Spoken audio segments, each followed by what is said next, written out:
Pada siang hari, terdapat sekelompok mahasiswa yang sedang berdiskusi mengenai kendaraan listrik dan juga kendaraan umum. Guys, lihat nih. Gue beli mobil listrik nih. Kan sekarang lagi booming banget ya. Gimana nih menurut kalian? Oke banget sih, J.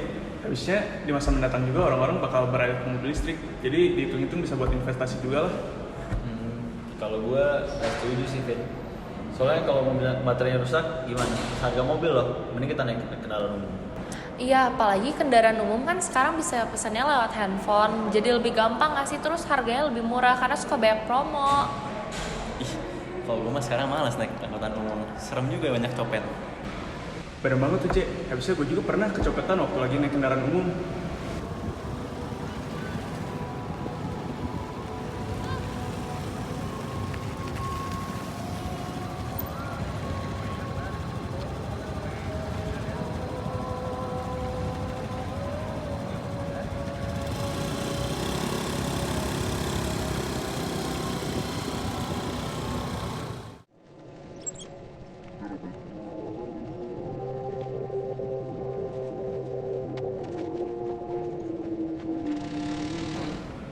Nah, kalau yang tadi mah salah lu, Pin. Harusnya kita bisa treat kecopetan tadi dengan cara lu nyimpen barang lu baik-baik biar kita nggak kena copet.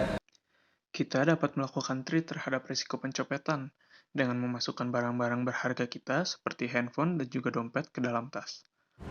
Iya bener banget tuh, apalagi infrastruktur kendaraan listrik di Indonesia tuh masih kurang banget kok kata gue. Masih sedikit lah, jadi kalau kata gue kurang efisien aja sih. Nah, bener banget tuh, Fer. Kebayang nggak sih kalau kita mogok di tengah jalan nggak ada charge stationnya? Walaupun mobil listrik itu hemat dan ramah lingkungan, tapi kalau di Indonesia mah belum, kalau menurut aku. Tapi gue kurang setuju sih, Ral, sama pendapat lo. Harusnya sebelum kita pakai mobil tersebut kan kita bisa charge dulu semalaman. Dan waktu kita pakai pun kita bisa ngeliat berapa kilometer lagi sih mobil kita bisa berfungsi. Jadi nggak akan lah kehabisan baterai kayak gitu. Nah, bener banget tuh, Vin. Lagian, kalau misalnya kita cas sampai 100%, itu tuh bisa sampai 500 km. Jadi aman banget deh pokoknya. Ah, semalaman. Ngaco lu, Pin. Berapa tuh biayanya? Nah ini jadi plus poin juga nih buat mobil listrik. Habisnya 1 liter BBM itu setara dengan 1,3 kWh. Dan kalau kita bandingin berdasarkan harganya, 1 liter BBM itu sekitar 14.000 sampai 15.000 rupiah. Sedangkan per kWh-nya harganya itu cuma sekitar 1.600 sampai 2.500 perak doang. Wah, oke banget sih kalau kayak gitu. Yaudah, daripada kita debat terus nih, mendingan kita bikin aja yuk risk assessment matriksnya supaya kita bisa dapetin solusi dan kesimpulan buat Kevin nih. Yuk. Oke, mari kita langsung saja lihat risk assessment matriksnya. Yang pertama, risk description-nya adalah baterai rusak, penyebabnya adalah mesinnya, PIC adalah company engineer, kemungkinan terjadinya 3, impact-nya 5, ini cukup besar karena ketika baterainya rusak, kita harus mengeluarkan biaya yang cukup mahal untuk mengganti baterai tersebut. Sehingga risk ratingnya juga menjadi tinggi 15 yang termasuk ke dalam kategori severe. Nah, untuk mengontrol resiko ini, kita bisa mengecek baterai secara berkala dan tidak mengecas terlalu lama, sehingga kita harus mengecas dengan waktu yang sudah ditentukan. PIC-nya adalah pemilik mobil tersebut atau kendaraan tersebut, sehingga dengan kontrol ini, kita bisa mengurangi probability-nya menjadi 2 dan mengurangi impact-nya menjadi 2, sehingga residual risk rating-nya juga turun menjadi 4 yang masuk ke dalam kategori sustainable. Lalu risk description yang kedua adalah baterai habis di tengah jalan.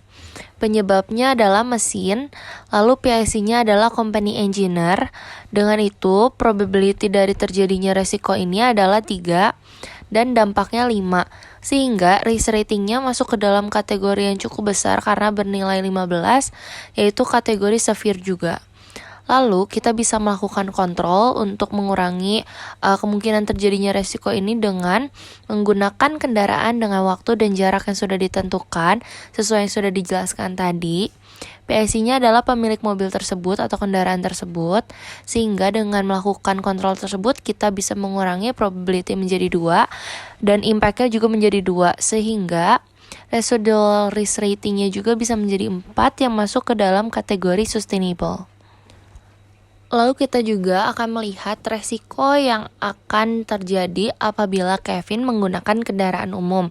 Resikonya adalah copet, penyebabnya karena human error, terus PIC-nya diri kita sendiri, dan kemungkinan terjadinya adalah 2, impact-nya 4, risk ratingnya 8, dan masuk ke dalam kategori severe juga.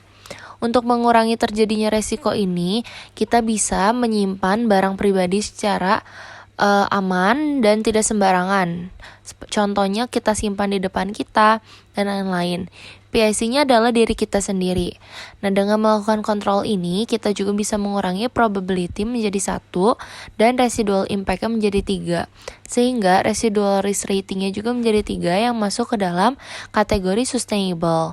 Nah, maka dengan itu kita bisa mengambil kesimpulan apabila Kevin tetap ingin membeli kendaraan listrik itu masih aman-aman aja apabila ada resiko yang terjadi, dan semuanya itu tergantung ke dalam gimana Kevin merawat kendaraan listrik tersebut.